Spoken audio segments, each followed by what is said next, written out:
What's going on, guys? Thank you for tuning into this episode of Twin Finance. Today we're going to just talk about real quick about a hot topic in the stock market. This is it's GE, which is, I'm sure you've heard of GE. They're a conglomerate company, multinational. They've been around for hundreds of years, well, over 100 years at least.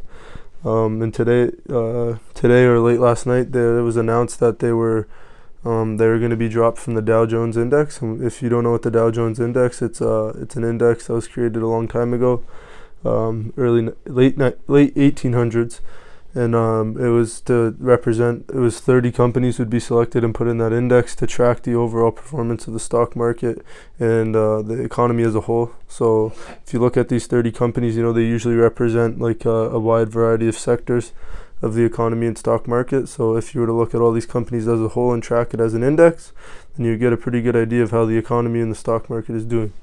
So with that being said, it was announced that General Electric would be removed from the Dow Jones index after over a century of being in it. It was initially an original member in 1896.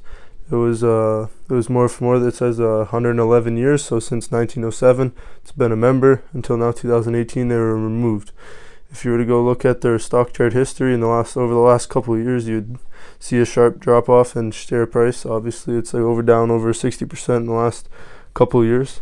So after I read about this event and how it occurred and stuff like that, I had to ask myself the question, like what do I think's gonna happen? What's in store for GE in the future, their stock price, the company? And I think the company, this doesn't have a huge overall effect on them, I think, but with the stock, there's a lot of contemplation. Like there's people out there saying that in the past, stocks that have been dropped from the Dow have they've went up and beat the market over the next year. You know what I mean? And like there's a lot of speculation saying that GE could do that too.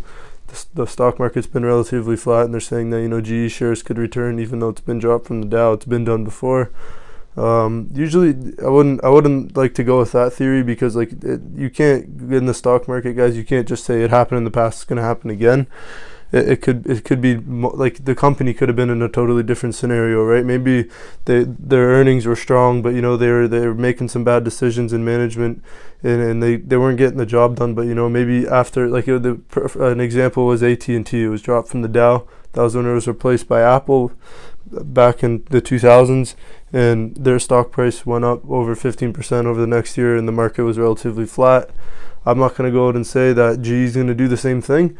I'm definitely going to say that with GE's performance, they are hard to analyze because they're such a big conglomerate and they're in many different nations. It's hard to track the overall performance, but I definitely will say that revenues and sales have been decreasing over time, and that's not a good recipe for stock price growth. And they cut their dividend a while back. I'm pretty sure they reintroduced it.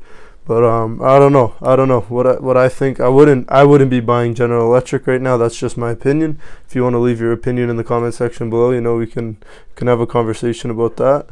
Thank you for watching this video. These are just my thoughts and my understanding on this major event in the stock market. So thank you for watching this video and have a great day.